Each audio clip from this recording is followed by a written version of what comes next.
Um, I'm here to talk about tabular and building an AI platform, mostly an analytic platform. Let's be fair, we threw AI in there at the last minute. But we're going to talk about building an analytic platform on AWS using a lot of AWS services on top of S3 and Apache Iceberg to get that central storage that can scale, as well as be used with any of the compute projects that you probably use in your day-to-day. So today we're going to talk about what is Apache Iceberg, why it turned out to be a bit more than we realized when we were initially creating it, the modular data architecture that you can unlock by using Iceberg, as well as Tabular's platform and how we make that modular architecture a lot easier to deploy and run at scale. Then I'm going to do a quick demo. I think it's under 2 minutes, to be honest, but we'll see. I may have lied there as well.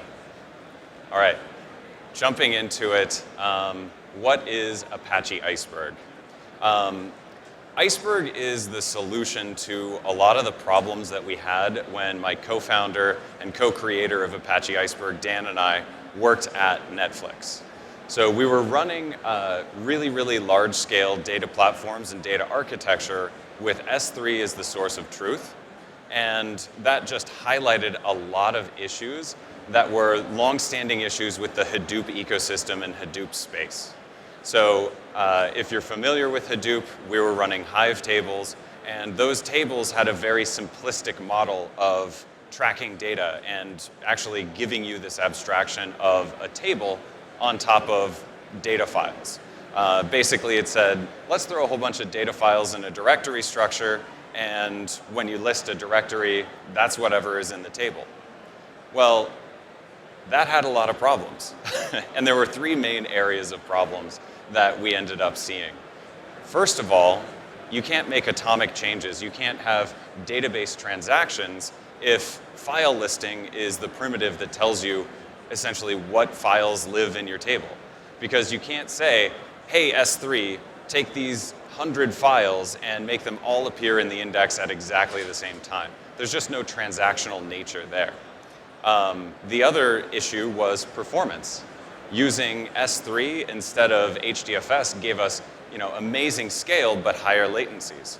So if we needed to go list 100 or 1,000 directories, there was a huge scale problem and a challenge there. And finally, we had all sorts of data engineering and productivity challenges. And this was the real motivation for solving the other 2. If your data engineers can't rely on correctness guarantees, if changing a table through one process actually makes another process get the wrong results, then you can't trust your data. And not being able to trust your data means you may as well not even have it there. So the hoops you have to jump through in order to actually go and build trust in the results that you're seeing were just too great. Similarly, at our scale, we needed just a better way to cut down on the data that all of our queries were reading. Really get that cost down and have the performance that our data engineers needed. And finally, we also had all of these issues with how tables just didn't perform as tables.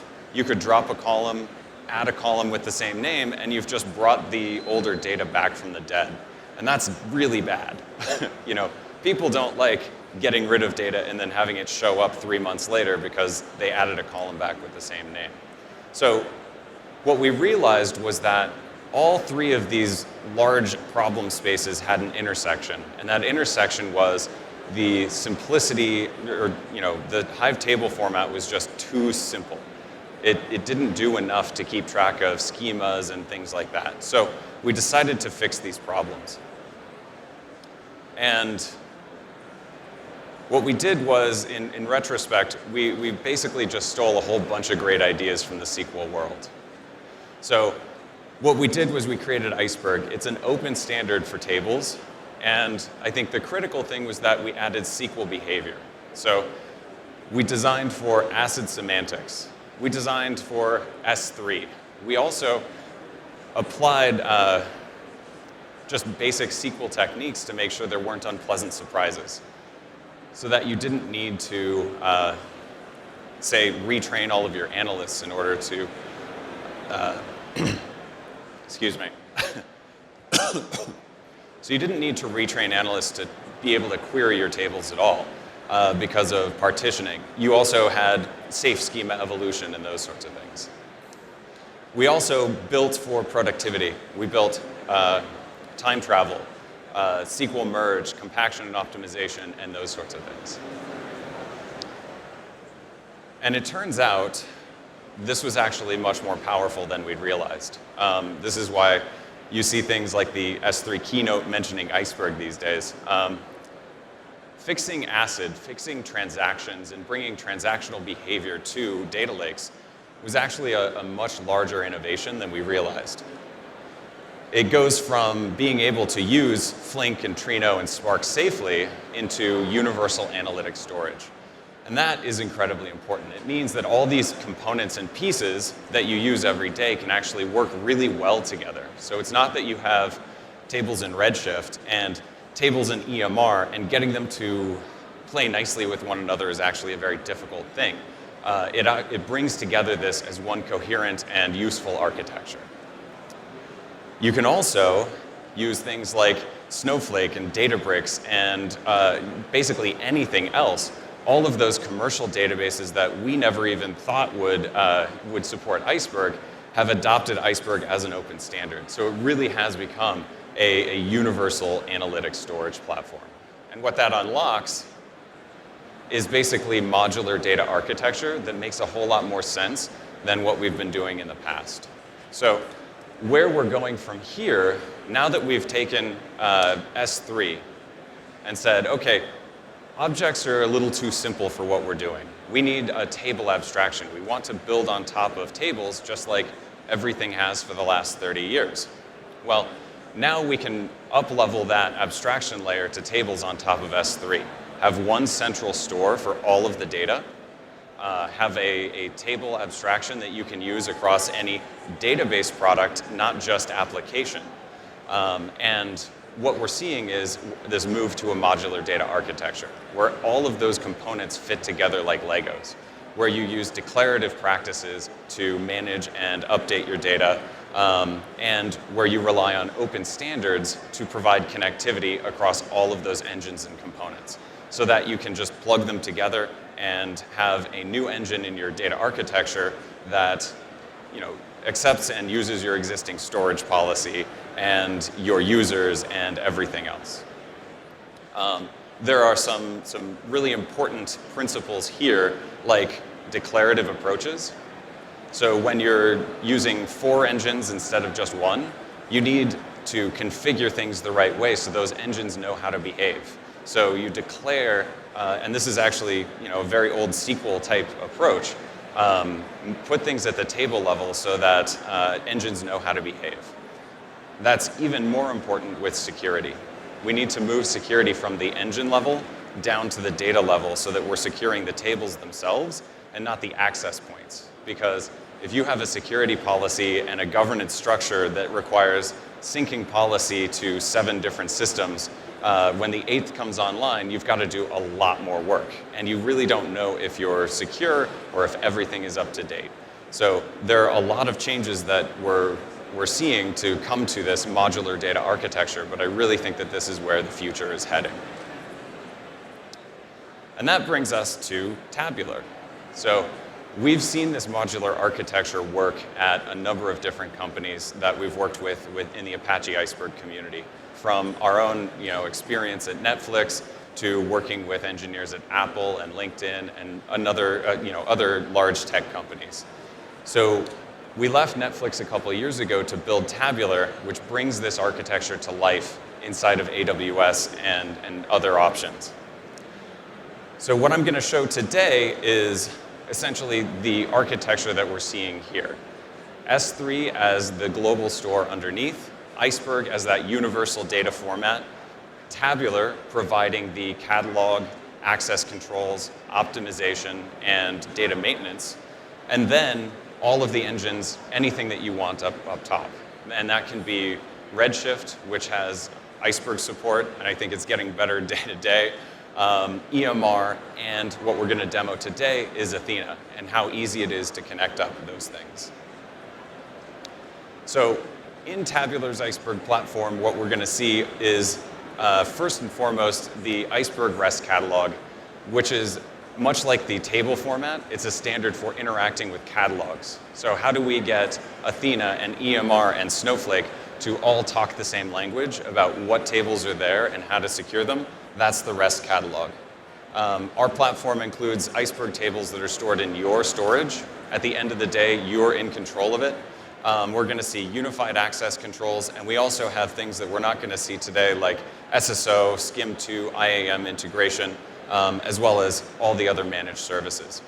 Tabular also brings in automatic file loading, automatic optimization, CDC table mirroring, and lots more features that just make your life easier. We're trying to take all of the undifferentiated heavy lifting and build that into the platform. We also have a number of compute integrations. So starting with EMR and Athena, but Kafka Connect for MSK, Redshift via GlueSync, Kinesis, and Flink, as well as Snowflake and Databricks as well. So you can use any tool you want in the data space, even if you want to just have a Python process go talk to your tables. All right, so let's see this in action.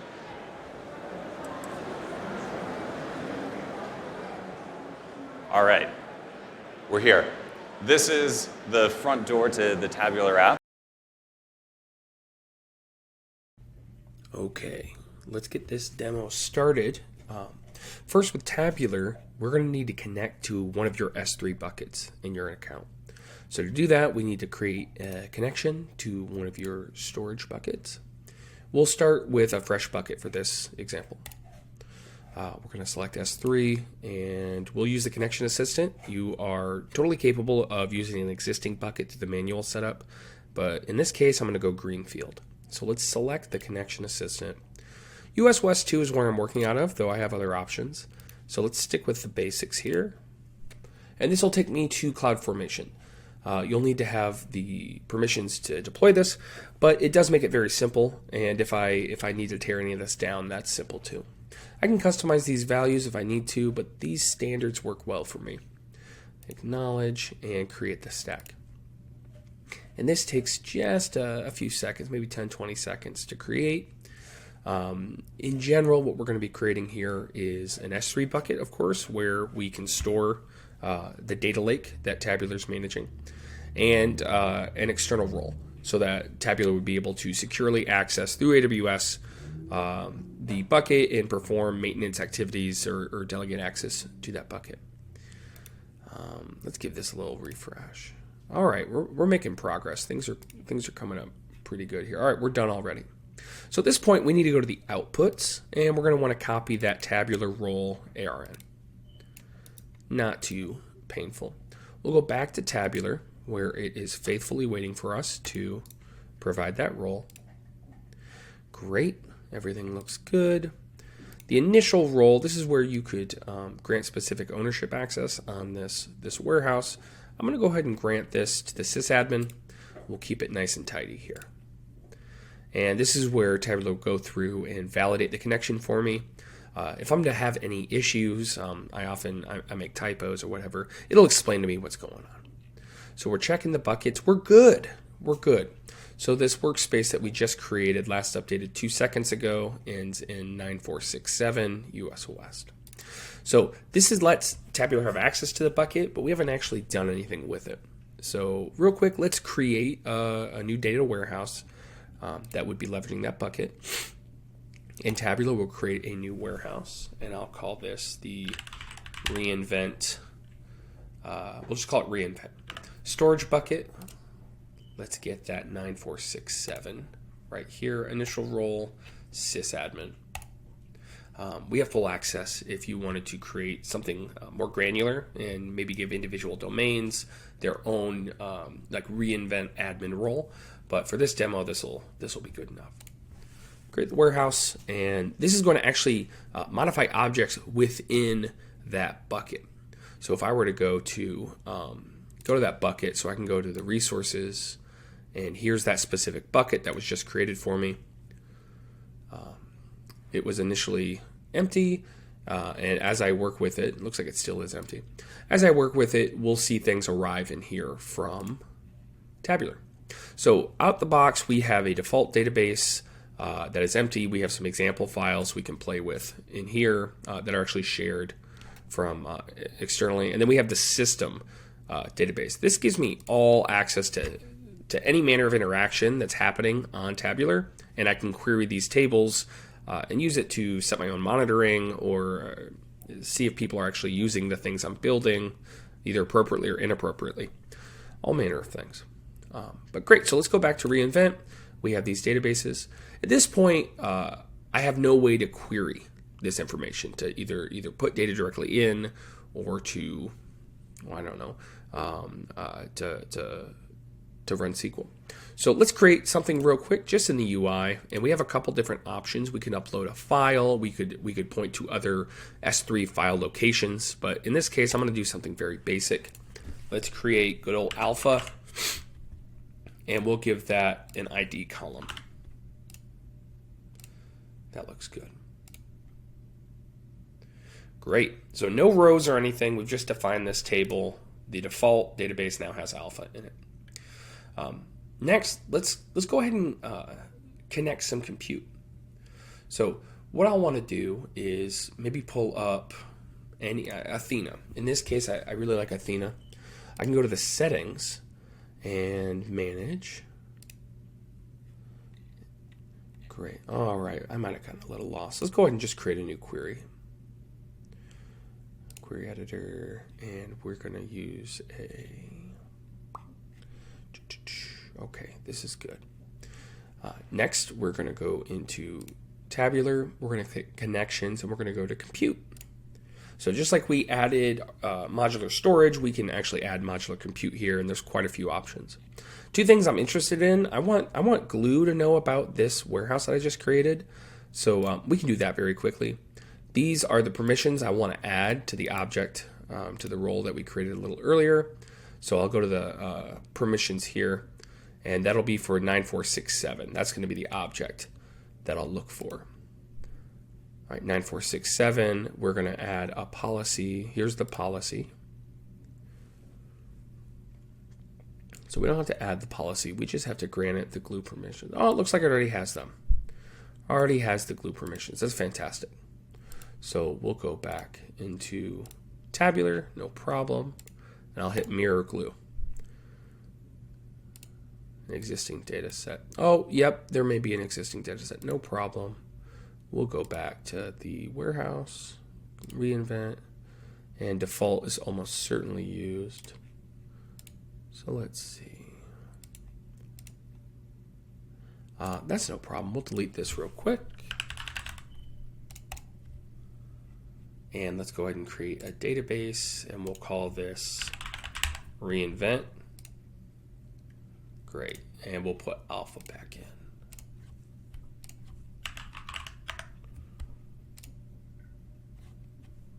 ID, integer, create. All right, back to where we wanted to be. So let's go back to our compute integrations. We'll add the glue, we'll mirror glue, and it's working now. Perfect. So I'll hit finish. At this point, different pieces of my infrastructure should be able to see this.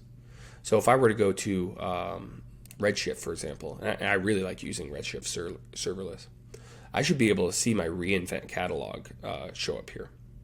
So we've got a few here. Let me go ahead and give this a refresh. And catalog. And there's reInvent. And inside is one table called alpha. So this is great. This is accessing the Iceberg table of alpha, which currently has nothing in it, and we can query that real quick. Select the table, and if we were to run this, it should pretty quickly come back and say nothing there. But that's okay. We'll fix that. Let's go ahead and access it from another source of compute. We'll modify it there, and then we'll jump back here and see if we can see the changes without having to juggle data across different services. So going back into our tabular environment, connections, and I'm going to connect to Amazon Athena SQL this time. And in this case, it's going to ask us what we want to connect with. We'll use the reinvent entity. So we have a work group, and the identity provider I already have connected. This is actually really interesting. Let me show you where this works. So instead of me having to manually store credentials in these different compute areas in AWS, I've actually got set up AWS for this account. Any assumed role is going to be authenticated. So it'll accept from this account that I'm using that is a valid role, but initially it won't have any access. So my second piece is actually mapping a specific AWS role to a specific tabular access role. And because I'll be using my up top, my reserved SSO, this is the role that I SSO in, as many of our other folks do as well. It will map to the sysadmin. It should have access to this warehouse that we just created. So I'll go ahead and go back to where we were before, because we don't have to set up any additional security. Compute, Athena SQL. We're going to connect to reinvent, and we've done that. And we're going to create this data source name, and this is the ARN for Lambda. This is going to let them connect directly to our catalog. Okay, so let's go back real quick.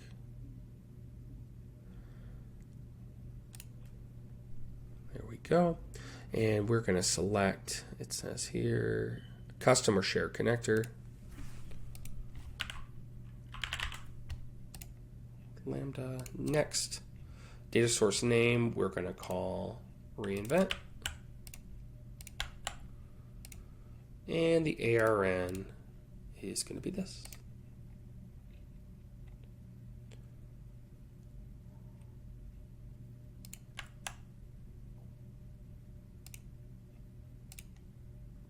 Okay, that looks good to me. We'll create that data source. Very good. And we can see the databases have shown up. Examples, reinvent, and system. And within reinvent, let's hope we have alpha. Great, great. Okay, I'm going to go to the query editor. We're going to select the reinvent data source that we just created. This will be within reinvent, and then alpha will be there. So just like before, I'm going to go ahead and select this right here. And we expect it to be empty. And it is empty. Let's go ahead and insert a little bit of data here. So I'm going to go ahead and insert this data straight through. Just a simple ID.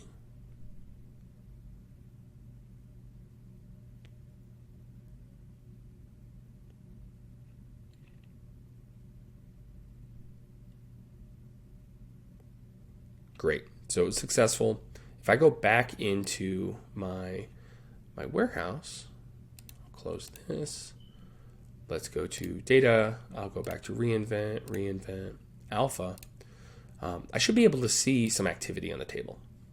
So Tabular is making sure that any sort of data that's happening here, any sort of maintenance, cleaning, all that's being done for me with Tabular. I can see snapshots. I can roll back to certain points in time. At this point in time, we just have the one append that happened a few seconds ago. Access control, of course, is also available here. So if I wanted to grant my everyone role the ability to select from this table, then I could grant that permission. And now other folks can read from this, but not necessarily write to it or provide access. We have other kind of stuff here, but we're running short on time. So let's go back into Redshift right here. And I'm going to run the same query. This is the same endpoint, the same everything. I haven't had to make a change. And our expectation is to see one ID column here. Fantastic. All right, so that's the nuts and bolts of Tabular. When you really get working with it, you can coordinate many different compute sources to be concurrent readers, concurrent writers. You have a central layer of governance for access control, for individual labels. We can do column masking. That's another great one. So please reach out if you want to see more. And thank you for watching.